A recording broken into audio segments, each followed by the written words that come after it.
Раскрываем карты и обнародуем результаты 4-месячного эксперимента с 2 белыми орхидеями-двойняшками из Москвы.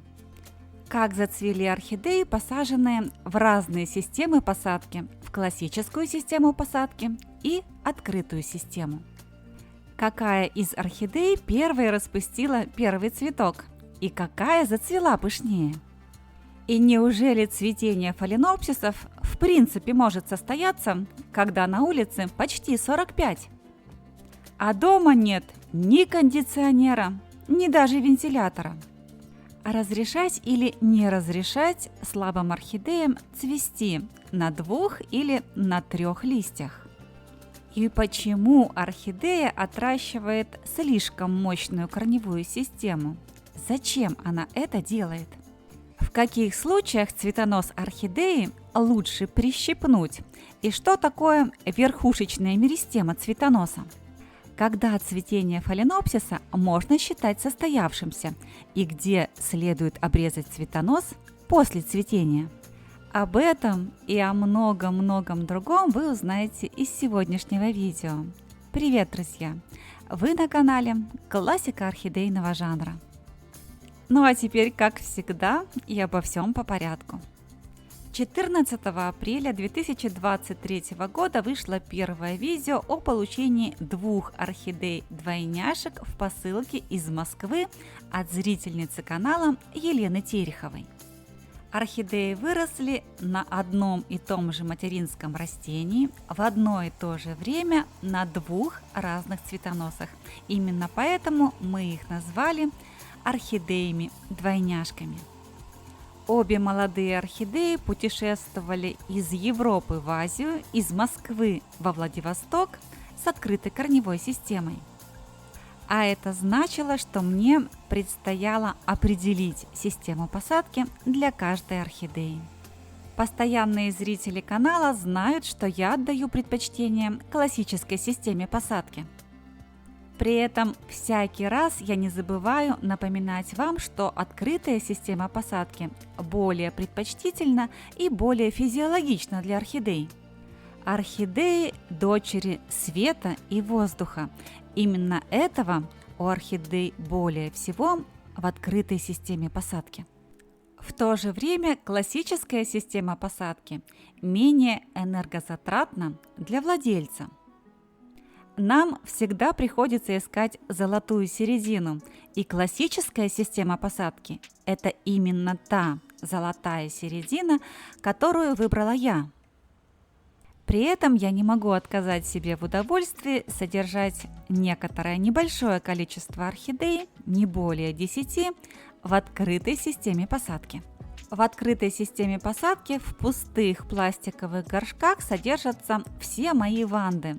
Кстати, летнее цветение 2023 года моей первой ванды на 2 цветоноса вы сейчас видите на своих экранах. Таким образом, 4 месяца назад было положено начало эксперименту. Одна из 2 орхидей была помещена в открытую систему посадки, в глухую стеклянную вазу, а вторая орхидея в классическую систему посадки. В содержании обеих орхидей использовался фитиль, та самая маленькая, тоненькая и совершенно незаметная деталь, которая способна в значительной степени облегчить жизнь владельца орхидей. В классическую систему посадки был добавлен внутренний фитиль, а в открытую систему посадки – внешний. Целью эксперимента ставился анализ развития орхидей в разных системах посадки, орхидей с одинаковым генетическим кодом. В какой системе посадки орхидея будет развиваться быстрее и в какой системе посадки орхидея зацветет быстрее. Орхидеи не стали нас томить долго в ожидании результата. Он появился в течение первых 1,5 месяцев. Более слабая орхидея, всего с 2 листьями, помещенная в классическую систему посадки, отрастила 3-й лист. Таким образом, она уравняла шансы на цветение. Обе орхидеи начали активно развивать корневые системы, и обе практически одновременно, с разницей в несколько дней, выпустили цветоносы. На ваших экранах последние числа мая 2023 года. Если вам интересны подробности, если вы хотите более досконально изучить развитие орхидей на протяжении первых 2 месяцев, ссылки на предыдущие видео по заданной теме я, как всегда, оставлю в первом закрепленном комментарии под этим видео и в описании к нему. К концу 2 месяца пребывания обеих орхидей у меня дома зрители снова стали делать предположения. Если победителей по срокам активации цветения в обеих системах посадки нет, то, может быть, в какой-то из систем посадки орхидея зацветет пышнее? В комментариях под прошлым видео я писала, что не жду от новых слабых орхидей каких-либо рекордов. Мне достаточно, чтобы орхидеи активировали цветение в моих домашних условиях, для того, чтобы первое цветение состоялось. Пусть даже это цветение будет скудным, на 2 или на 3 цветка. Кроме того, мне было просто очень интересно, как же эти неизвестные белые орхидеи зацветут. Ведь даже владелица орхидей не помнила, как цветет материнское растение, и у нее не сохранилось ни одной фотографии цветения. Появившись в конце мая, этим цветоносам предстояло развиваться в течение начальных месяцев лета. Лето в этом году в Приморском крае не задалось. Из огня да в полымя. Из невероятной жары более 40 градусов Цельсия до проливных дождей и тайфунов. Смогут ли орхидеи выдержать такие испытания? Разовьются ли их цветоносы?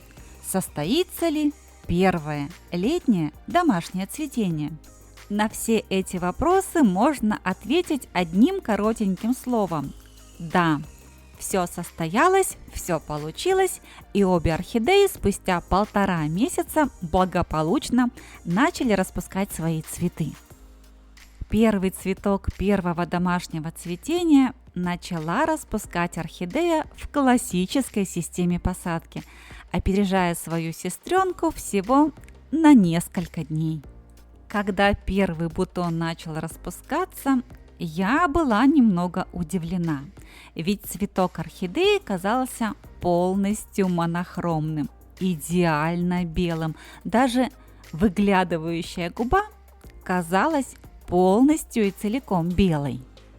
Когда не знаешь, что в итоге распустится, процесс распуска кажется очень интригующим.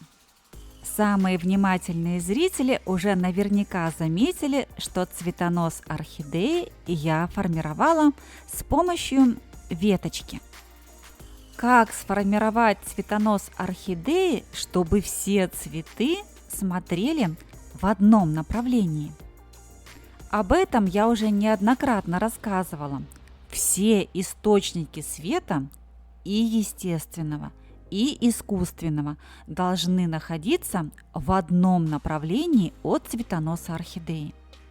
В комментариях под видео не прекращаются вопросы о том, можно ли орхидею разворачивать, переносить или менять ее положение по отношению к свету. Можно и еще раз можно.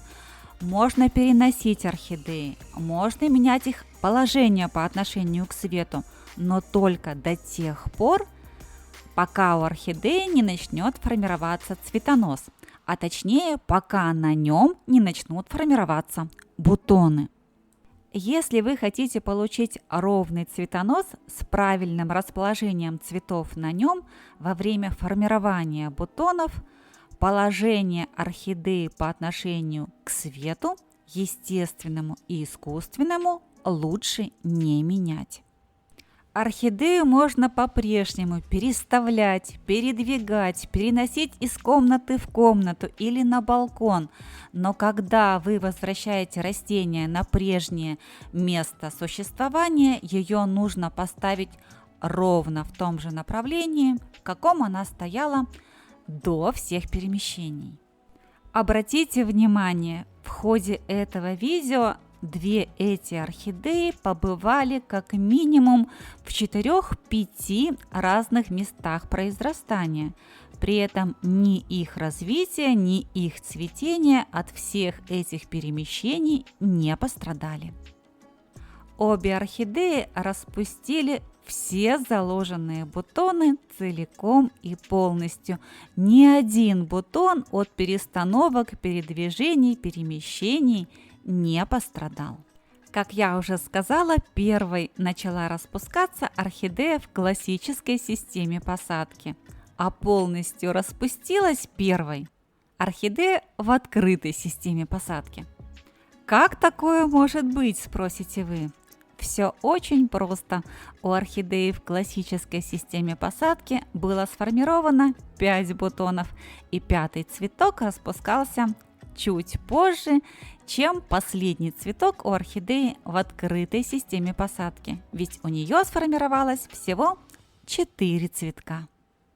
Размер цветка у обеих орхидей средний, около 9-9,5 см.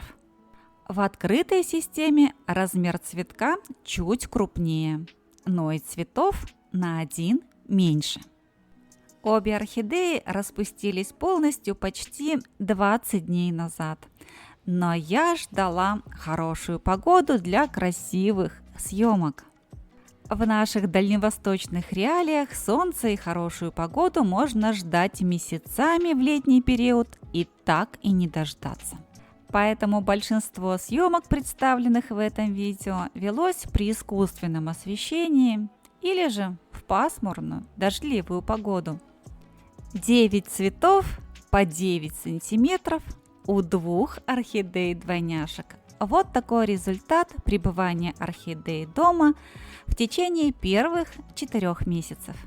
Напоминаю, у орхидеи в классической системе посадки раскрылось 5 цветов, у орхидеи в открытой системе 4 цветка. У каждой орхидеи всего по 3 листа. Причем у орхидеи в классической системе посадки на момент получения было всего 2 листа. 3-й лист вырос уже в этих новых для нее домашних условиях. Таким образом, переезд из Европы в Азию закончился летним цветением. Цветение фаленопсиса можно считать реализованным, когда у него распустятся все бутоны, заложенные в первой волне цветения. После этого вам предстоит решить, что будет дальше. Ведь уже сейчас, когда первая волна цветения состоялась, орхидеи планируют, что они будут делать дальше. И вы не должны в дальнейшем эти планы нарушать. Поэтому выбор придется делать уже сейчас. Если вы не хотите, чтобы первое цветение орхидеи в ваших домашних условиях было для нее слишком энергозатратно, или же если вы не любите длинные продолжающиеся цветоносы, в таком случае верхушечную меристему цветоноса можно прищипнуть. Посмотрите на свои экраны. Вот это окончание цветоноса после последнего распустившегося цветка называется верхушечной меристемой цветоноса. Если эту маленькую деталь от цветоноса отщипнуть, орхидея не сможет продлить цветонос, но у нее будет реальная возможность пробудить меристему на цветоносе. Каждая из этих меристем на цветоносе способна пробудиться, и из каждой из них может вырасти новое ответвление цветоноса или же детка. Поэтому, когда ваша орхидея отцветает, вы можете отрезать ту часть цветоноса, на которой располагались цветы. а ту часть цветоноса, на которой есть нереализованные меристемы, нужно в обязательном порядке оставить, сохранить для будущего цветения или для образования новой жизни. Никогда не срезайте и не удаляйте цветонос полностью. Во-первых, в зеленой части цветоноса орхидея сохраняет запас питательных веществ на случай непредвиденных обстоятельств. А во-вторых, как я уже сказала, из каждой этой меристемы может произойти новое цветение или появиться детка. А может даже и не одна.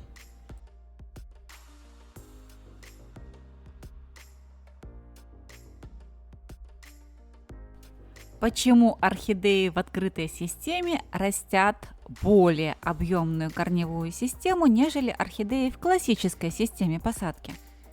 Все дело в особенном строении корня орхидеи. Истинный корень орхидеи или центральный стержень защищен особым омертвелым слоем, который называется виламен. Это губчатый мертвый слой корня. Этот омертвелый губчатый слой корня является главным водозапасающим элементом орхидеи. Чем больше у орхидеи корней, тем больше на них виламена, тем больше воды сможет запасти орхидея.